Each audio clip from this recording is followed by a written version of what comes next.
Hello, my name is Jean and I am a knitter, and I'm currently working my way through the TKGA Master Hand Knitting Program, and I'm working on level 1 and wanted to track my progress. It's been pretty good lately. Pretty good. I had purchased printer ink, told you that last week, and I printed out my Swatch Information Sheets and put them in, so my book got just a teensy bit fatter, but my swatches are actually getting all the way done. Not just written up and printed and typed in. They're printed out, and this means my book got a little bit thicker. It's still not done yet, though. I have 22 questions to answer, and many of these questions have multiple parts. And it's not just A and B, it's A, B, C, D, and E. So it feels like there are more than 22, but I don't want to discourage myself by counting them up.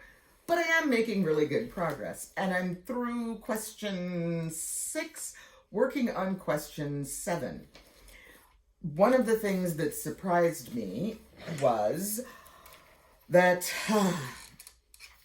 I had to go back to the library because I had checked out library books for reference, and I need to have references for the questions. And I had to go back and do some more research, even though it was much easier because I knew which books would talk about the topic that I needed, and it was just a matter of verifying my information and documenting the pages rather than the whole reference research thing. However, a couple of the questions are rather subtle and specific, and it has been difficult to find, number one, a reference that identifies that that is a problem, even on the TKGA website. And looking through back issues of Cast On magazine and the On Your Way to the Masters articles. Can't find it. But what I do, I've got my questions in sheet protectors so they don't die. And I have some of my answers in sheet protectors, but I'm actually writing them out by hand because juggling the reference books, the questions, and a keyboard is awkward. I do much better with the questions and my clipboard and books and a pen than I do trying to juggle the keyboard. So that's working for me, and I can think about an answer and write down my answer wherever I am. I don't have to go sit at my computer. I can just grab my clipboard and write as I am on the road with my husband sitting shotgun. And yes, I have actually done that a few times. It's helping because I'm just putting more time in. This is not a rapid project. It's a project with many parts and pieces that have to be put together. You have to think. I'm loving all the different things that I have learned. I'm looking forward to learning more. I am not actually looking forward to learning how to write good directions because I don't want to be a knitwear designer who sells her designs. I just want to be a better knitter and be able to help other knitters with stuck issues and things. And I want,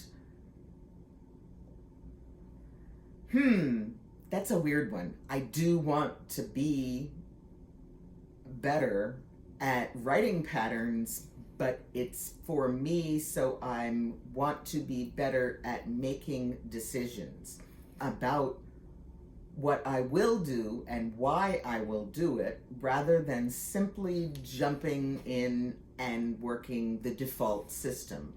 I want to have an arsenal of cast-ons at my fingertips so that when I am working on a project and I don't want flare at the bottom, I can select the correct cast-on to manage the flare. And that's actually kind of the goal. I don't always want to knit the same sweaters that everybody else wants to knit. And I still haven't figured out how to work a shawl pin. But hey, all things with time. But one thing I am missing right now is I actually enjoyed working on the swatches because I was physically knitting. I had to think about it. And it was big, easy pieces. Poof, they're done. I have had other knitters examine my work, and they're impressed by it, but I don't know. I can still look at it and go, there's a flaw, there's a flaw, there's a flaw. And I'm just not willing to re-knit that swatch all over again yet. Maybe I'll re-block it and see if I can ease out that flaw. Maybe I'll hit it with a little steam and see if I can nudge out that flaw. But the whole thing over again, I just don't want to go there. I do have enough yarn so that if my submissions fail and I have to redo them, I will be able to. And that's a win as well. But